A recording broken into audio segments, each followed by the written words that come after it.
Europe of Freedom and Democracy Group, Mr. Farage, 2 minutes.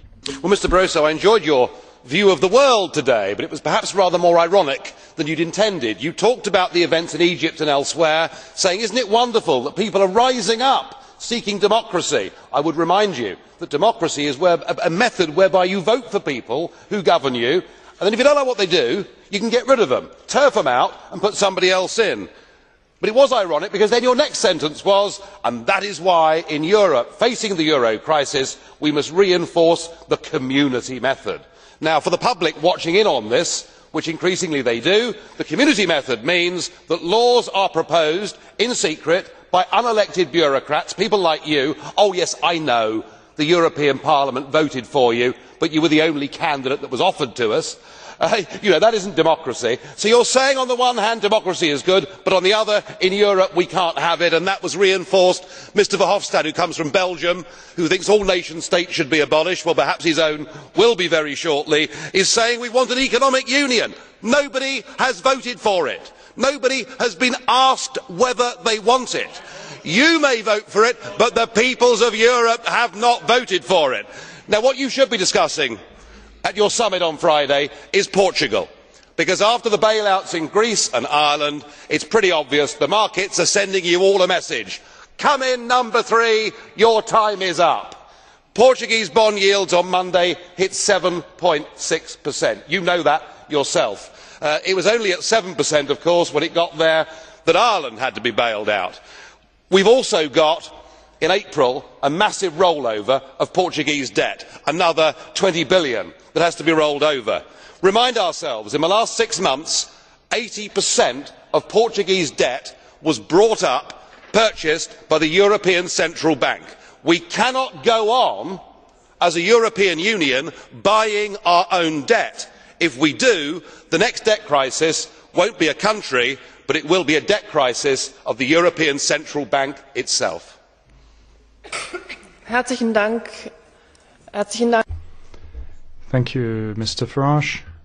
There's a question to you from Martin Schulz. Would you admit that question? Yes, go ahead, Mr. Schulz. Thank you. Herr Schulz, bitte sehr.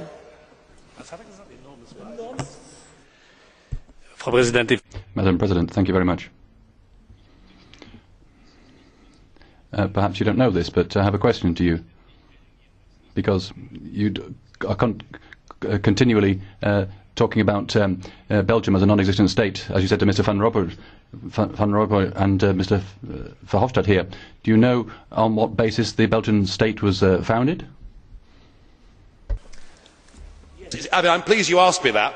The difficulty is when you form an artificial state that has within it more than one language group, which is clearly the case in Belgium, and you may for a period of time be able to hold it together, but whether it is Belgium, whether it is Yugoslavia or whether it is the European Union, if you have entirely different languages and cultures, it will not hold together. And the reason you are so upset about Belgium, and Mr Van Rompuy got terribly upset about it and Mr Verhofstadt never likes it, isn't the truth, Mr Schulz, that Belgium is a microcosm for the whole European project?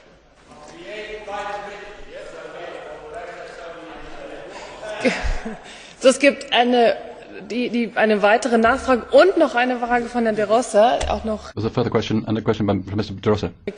Das dauert nur 30 Sekunden. Only 30 seconds. I note the representative of a party called United Kingdom Independence Party doesn't know that the Belgian kingdom was set up on the proposal of the United Kingdom. Thank you very much. So, ich glaube, es war. Thank you very much. Well, I don't think that was a question really, so I think we can move on to the next blue card question, if you would admit that, Mr Farage. And then we'll carry on with our speakers list. Mr De Rossa, go ahead. Microphone.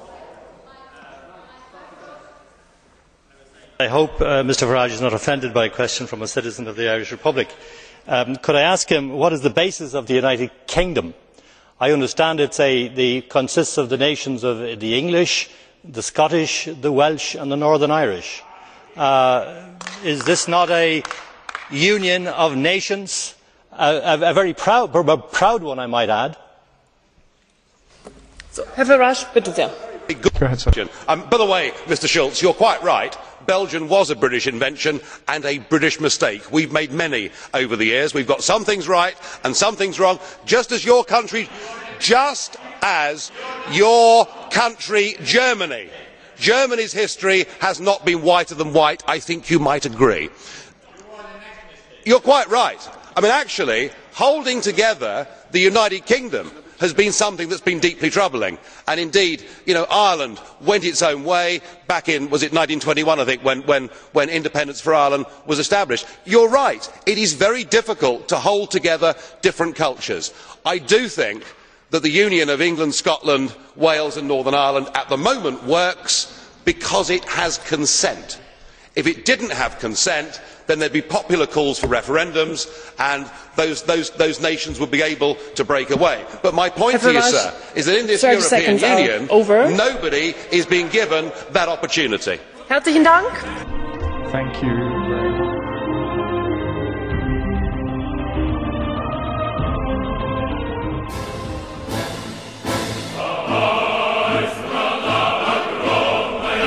I have lived in your future, and it didn't work.